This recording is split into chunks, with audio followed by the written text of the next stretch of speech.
Béni soit l'Éternel notre Dieu, notre Créateur et Sauveur, notre Rédempteur et Consolateur, qui nous offre encore l'opportunité de venir en sa présence. Bénissons-le, magnifions-le pour ses refaits, pour son pardon, pour sa miséricorde, pour sa grâce incomparable. Louons-le pour sa protection et pour ses provisions. Éclatons de joie devant ses bienfaits. Ne manquons pas de le louer, cher ami. Oui, faisons de ce moment un moment d'allégresse en la présence de notre Dieu. Car il est notre Sauveur, il est notre Rédempteur, il est notre Consolateur. Nul n'est comparable à lui, et nul ne peut tenir devant lui. Mais par sa grâce, il nous permet de venir en sa présence et communier avec lui. Oh, quelle opportunité grandiose de se tenir devant le roi des rois, le souverain monarque de l'univers, et plaider notre cause pour étaler nos besoins, pour exprimer notre reconnaissance. Le psalmiste dit dans Psaume chapitre 141, verset 2, ce qui suit. Que ma prière soit devant toi comme de l'encens et mes mains tendues vers toi comme l'offrande du soir. Oui, que notre prière soit devant notre Seigneur, montant avec un parfum suave de l'Esprit Saint. Car comme Paul l'a dit, nous ne savons pas prier, mais c'est l'Esprit qui, par des soupirs inexprimables, fait monter nos prières. Que nos prières montent, dépassent la voûte céleste et atterrissent dans le lieu très saint, dans le tabernacle céleste, où Jésus-Christ lui-même prie pour nous, il intercède en notre faveur. Oui. Manifestons l'attitude que Paul nous demande d'avoir dans Romains chapitre 12, verset 12. Oui, il dit, réjouissez-vous dans l'espérance et soyez patients dans la détresse, persévérez dans la prière. Oh, réjouissons-nous. Peut-être que vous passez par des moments douloureux, des moments pénibles, des moments périlleux, dangereux. Peut-être que vous n'avez même plus envie de prier. Peut-être que vous avez perdu le désir de prier. Peut-être que votre vie est sans dessus-dessous et que le nom de Dieu n'est plus le nom élevé, exalté au-dessus de tout nom dans votre vie. Peut-être que vous êtes voué à l'échec. La Bible nous dit d'être patient dans la détresse. Patient en attendant que Dieu n'est pas injuste et qu'il agira en notre faveur. Patient que le Seigneur se montrera et qu'il révélera encore sa puissance, qu'il fera éclater sa gloire et que notre cause ne sera pas vaine devant lui. Oh, persévérer dans la prière, ne pas manquer de dire Seigneur, prends ma place sur ce dossier. Oh, je n'ai pas de force, Seigneur. Prends le volant toi-même et conduis-moi jusqu'à ce que j'arrive et que je sois heureux d'être enfin arrivé à destination. Oh, dans le Psaume chapitre 4, verset 1, la Bible nous dit, quand je crie, réponds-moi, Dieu de ma justice. Quand j'étais dans la détresse, tu m'as mis au large, aie pitié de moi, écoute ma prière. Oui, peut-être que vous êtes rempli de doute ou d'incrédulité. Peut-être que vous vous demandez si même, en arrivant à prier, votre prière sera entendue. Si votre prière sera écoutée, si votre prière sera même exaucée. Oh, rien ne vous empêche de le faire. Vous ne payez rien pour prier. Vous ne payez rien pour parler avec Dieu. Vous ne payez rien pour plaider votre sort avec Dieu. Vous ne payez rien. Vous ne perdez même rien pour essayer. Mais oui, Dieu ne fait exception de personne. Oui, Dieu est juste et fidèle. Celui qui a promis, il agira. Et il donne même le métaphore de nos parents. Malgré qu'ils sont limités, malgré qu'ils n'ont pas toute la force nécessaire pour accomplir tous nos vœux, malgré qu'il y a des parents qui négligent leurs responsabilités, malgré qu'il y a des parents qui ne pourraient même pas lever un seul doigt pour défendre leurs enfants. Ces mêmes pères, ces mêmes mères font tout, parfois au-delà même de ce qu'ils peuvent, pour trouver ce qui est nécessaire et assouvir les besoins de ses enfants. Et il dit, si donc mauvais comme vous l'êtes, vous savez donner de bonnes choses à vos enfants, votre Père Céleste donnera d'autant plus volontiers de bonnes choses à ceux qui les lui demandent. De bonnes choses à ceux qui les lui demandent. C'est ce que nous devons retenir. Demandons les bonnes choses. Demandons la capacité de croire encore. Demandons la capacité d'exercer notre foi en Dieu. De bonnes choses. La paix au milieu de la tourmente. Oh, le calme au milieu de la détresse. Oh, la guérison après qu'on nous ait annoncé que cette maladie est incurable. De bonnes choses. L'emploi. Alors que les statistiques sont claires, que le taux de chômage est sans cesse croissant. De bonnes choses. Oui, demandons le mariage, car nous tergiversons dans le célibat. Nous tergiversons dans la fornication. Nous tergiversons dans la masturbation. Nous tergiversons dans la honte. Oh, de bonnes choses. La paix dans le foyer. La pureté sur le lit conjugal. L'entente, la compréhension. La complicité, l'amour sans faille. Oh, demandons de bonnes choses. La promotion pour notre boulot. Oh, le fait que ceux qui nous doivent viennent nous payer. De bonnes choses, des opportunités à saisir afin que nos affaires puissent prospérer. De meilleurs partenaires qui sont fidèles à leurs paroles et qui tiennent promesse par rapport au contrat quant à leur respect. De bonnes choses, des ventes dans nos affaires, des ventes au marché, des ventes. Oh, pour que nous puissions être solvables auprès de nos banques où nous avons pris des prêts. De bonnes choses, la victoire sur le vice et l'addiction. De bonnes choses, la délivrance de la dépression, de l'anxiété. La délivrance des attaques et des possessions, des harcèlements démoniaques, diaboliques et sataniques. De bonnes choses. Demandons de bonnes choses, cher ami. Peut-être que le futur n'est pas clair, que le brouillard est trop épais, que nous ne pouvons rien voir, rien ne s'annonce. Oh, peut-être pas une seule goutte de pluie pour nos semences. Peut-être que même notre loyer est devenu une peine aussi lourde que nous sommes menacés d'être expulsés. Peut-être même que notre séjour doit être écourté dans le pays où nous immigrons à cause de l'illégalité de nos papiers.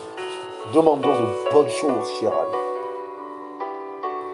Peut-être face aux pièges placés par les ennemis, peut-être face aux moqueries de ceux qui nous entourent, à la trahison que nous subissons.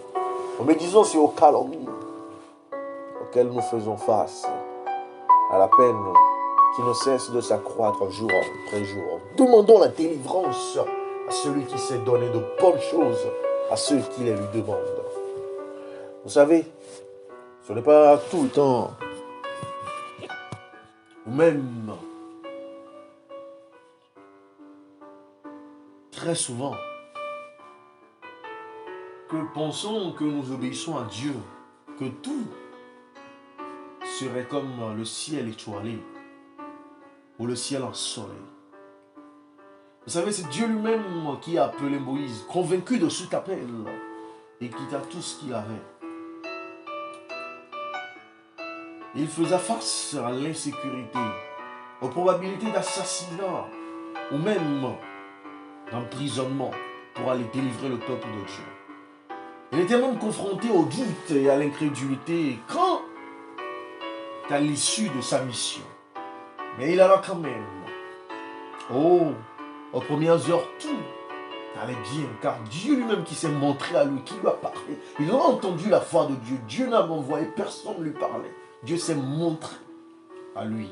Il a entendu sa voix de façon audible. Le peuple s'est mis derrière lui. Les responsables du peuple se sont mis derrière lui. Mais Pharaon a décidé de lui mener la vie dure. Dieu lui avait même prédit que son cœur serait endurci et qu'il ne céderait pas. Et Moïse a été confronté maintenant à la colère du peuple, car Pharaon avait décidé que c'était parce que le peuple était paresseux qu'ils voulaient adorer leur Dieu. Et donc d'augmenter leur peine. Esclaves qu'ils étaient maintenant, ils devaient chercher eux-mêmes les matériaux de construction. Ils devaient eux-mêmes fabriquer ce dont ils avaient besoin pour accomplir leur travail. Et même ceux qui régnaient sur eux, parmi leurs propres frères, en complicité avec l'oppresseur, étaient aussi battus et fouettés. On a augmenté leur peine et ils se sont dit, c'est à cause de ce Moïse. Oh, quelle situation calamiteuse. Oh, ce Moïse qui n'avait fait qu'obéir aux ordres de l'Éternel pour venir libérer le peuple. Chers amis, ce n'est pas parce que Dieu vous a destiné la victoire que vous ne ferez pas face aux catastrophes. Oui. Mais Dieu est fidèle et il accomplira sa parole. Il la rendra parfaite par sa puissance et pour sa gloire. Oh, chers amis, c'est Dieu même qui avait révélé à Joseph que ses frères se prosterneraient devant lui, et même son père. Mais que vit-il? L'esclavage, l'emprisonnement, la trahison, l'abandon avant l'accomplissement de la promesse. C'est pour cela que Paul parle de persévérance dans la prière. C'est pourquoi il parle de patience dans la détresse. Plaidez avec Dieu afin qu'il vous accorde ses vertus, afin que vos yeux soient fixés sur la prophétie qu'il a dit sur votre vie, afin que vous soyez concentrés sur la promesse qu'il vous a faite et non sur les aléas. Vous savez, l'avion décolle contre le vent, pas avec l'aide du vent. Et lorsque vous êtes en l'air, avant d'arriver à destination, vous passerez par des zones de turbulence. Vous serez même parfois confronté à la mort. Mais notre Dieu est le meilleur pilote. C'est un pilote rassurant, c'est un pilote échelonné, c'est un pilote qui mène toujours au bon port, à destination. Demandez à Dieu de bonnes choses. Oh, Jésus lui-même, dans Luc chapitre 18, donne une parabole. Et avant de donner la parabole, c'était clair que la raison pour laquelle il donnait cette parabole, c'est pour montrer qu'il devait toujours prier sans se décourager. Chers amis, est-ce qu'en ce moment même, le diable souffle à votre oreille que votre prière ne monte pas vers le Seigneur, que votre prière est vaine, donc que votre demande sera sans réponse? Ou peut-être même que votre cause ne sera pas défendue par le Seigneur, ou même que ces causes peine perdues. Peut-être que comme Pharaon, le diable augmente votre peine, il augmente vos problèmes.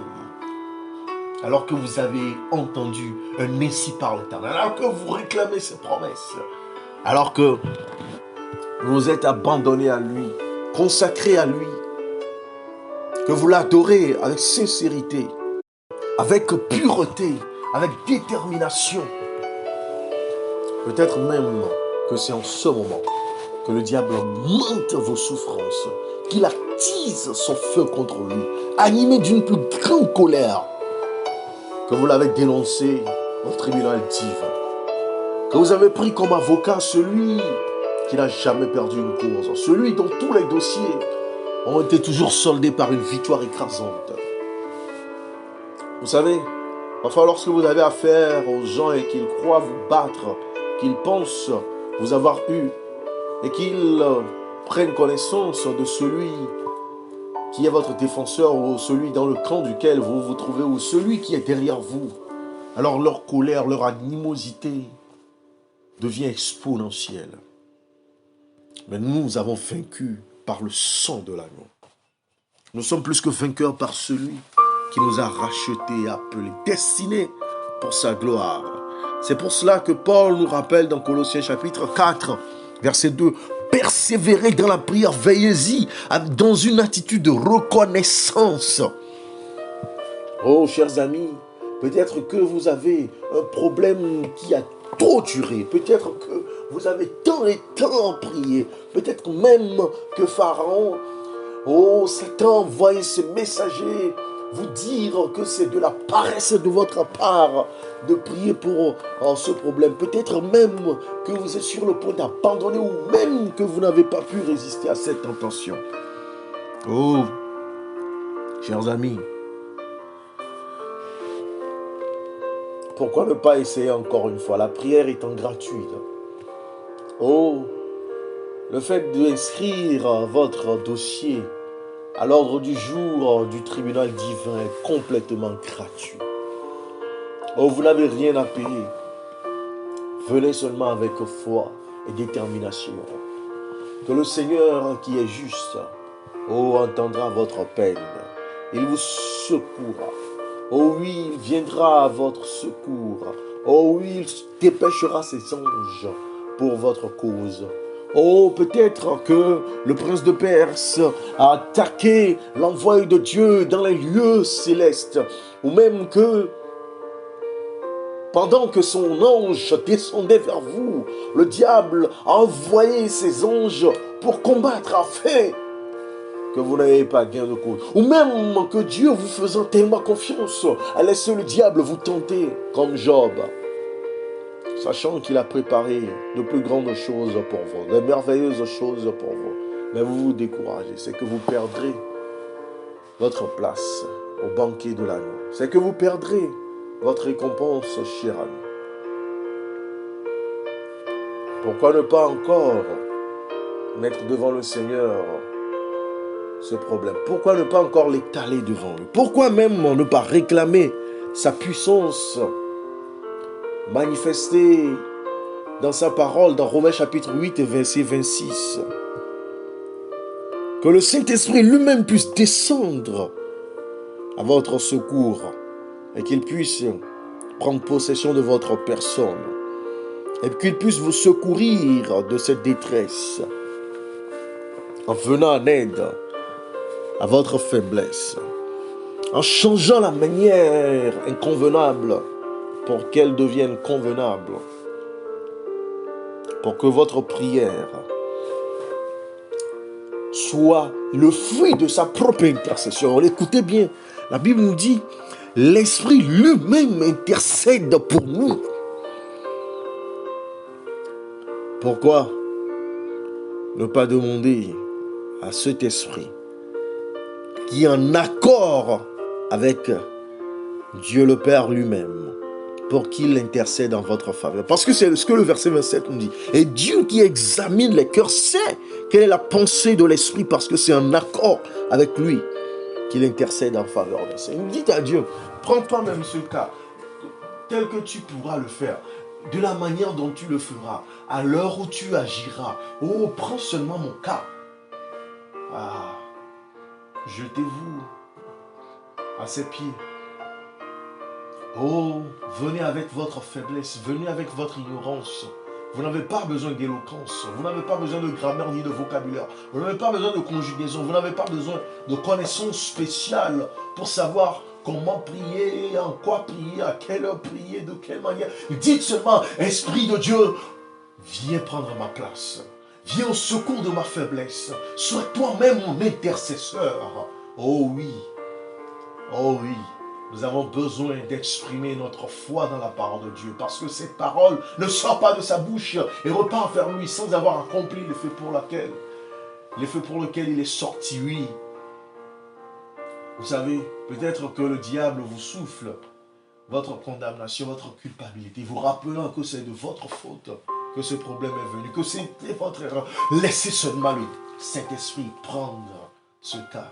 Laissez-le agir dans cette faiblesse. Sans votre qualité, vous n'avez rien à faire que de dire Saint-Esprit, prends toi-même, agis toi-même, intercède toi-même. Oh oui. Je voudrais que vous puissiez expérimenter cette puissance de capacité du Seigneur à tout changer en votre faveur.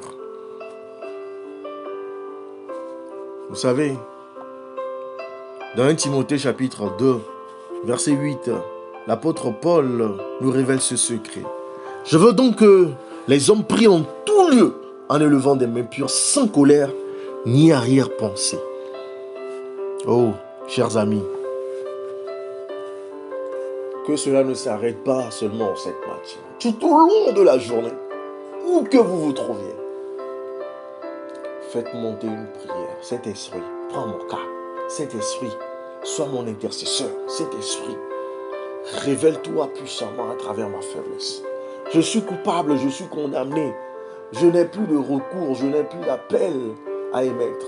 Mais toi, tu peux tout changer par des soupirs inexprimables. Fais-le. Donnez cet accès au Saint-Esprit en ce jour. Et Paul dit bien, en élevant des mains pures, sans colère ni arrière-pensée. Oh, pourquoi ne pas plaider avec le feu du Saint-Esprit pour brûler toute impureté, pour brûler toute colère, pour brûler toute arrière-pensée, tout préjudice, tout préjugé, oh oui, toute condamnation, oh oui, toute culpabilité. Laissez le Saint-Esprit en ce moment prendre soin de tout cela, pour tout dégager, pour tout éclairer, pour tout transformer par sa puissance.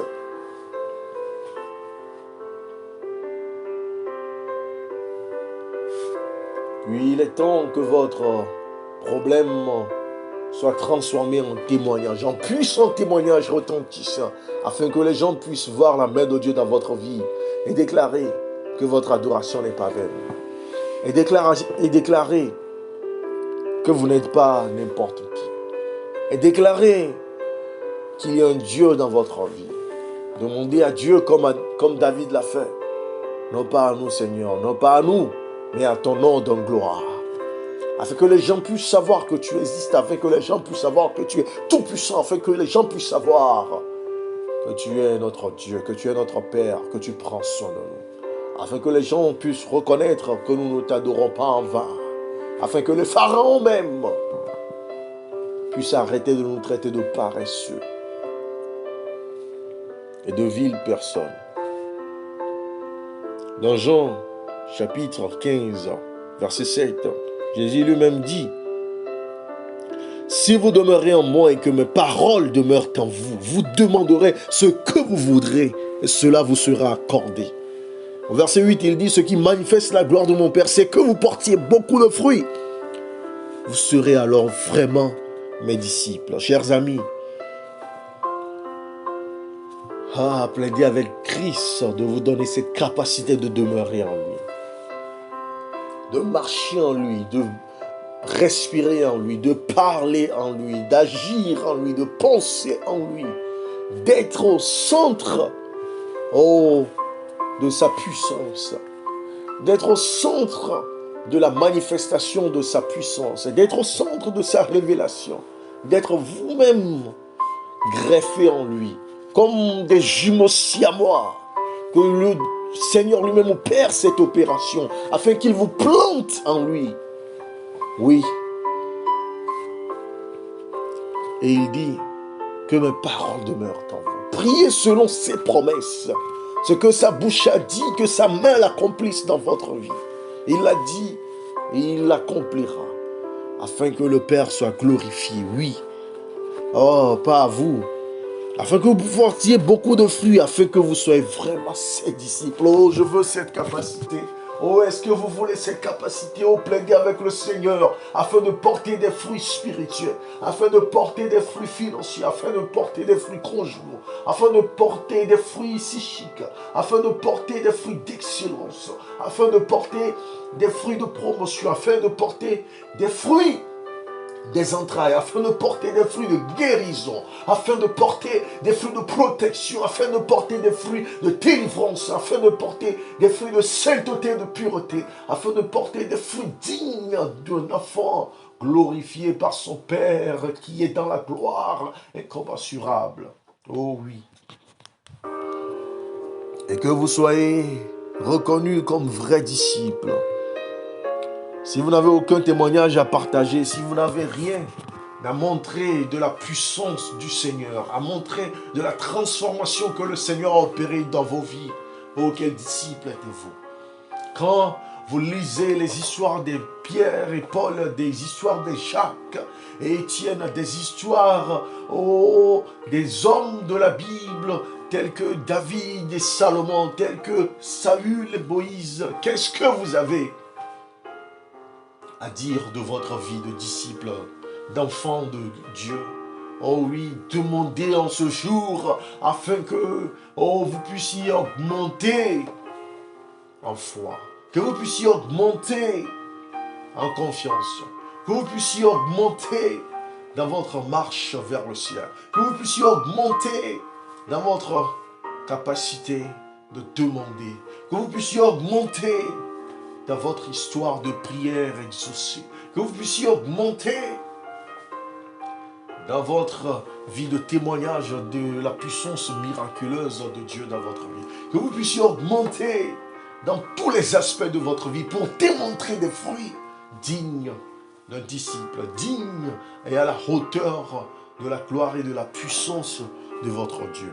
Oh, laissez la torpeur spirituelle, oh, laissez les à côté, oh, laissez les préjugés, oh, laissez les préjudices, oh, laissez les malentendus, laissez les arrière-pensées, oh, laissez les ici et cela, non, laissez le Seigneur agir, oh, dégagez de son chemin, faites-lui place par la foi, faites-lui place par la demande, faites-lui place par la persévérance, faites-lui place par cette prière, afin que le Seigneur puisse agir à la hauteur de sa personne, à la hauteur de sa puissance, à la hauteur de sa grandeur, à la hauteur de sa magnificence, à la hauteur de sa splendeur, à la hauteur de sa capacité, à la hauteur de son potentiel. Oh, laissez le Seigneur agir. Oh, peut-être que vous avez été condamné à perpétuité. Oh, peut-être que vous avez été déclaré persona non grata. Oh, peut-être qu'on vous a annoncé une maladie incurable. Oh, peut-être que tous ont témoigné que ce vice ne peut être abandonné. Oh, peut-être que même les psychologues ou les psychiatres ont déclaré que cette addiction est imbrisable. Oh, peut-être même que votre vie est sans dessous des cieux, que vous pensez qu'elle ne sert plus à rien, que vous êtes destiné au suicide.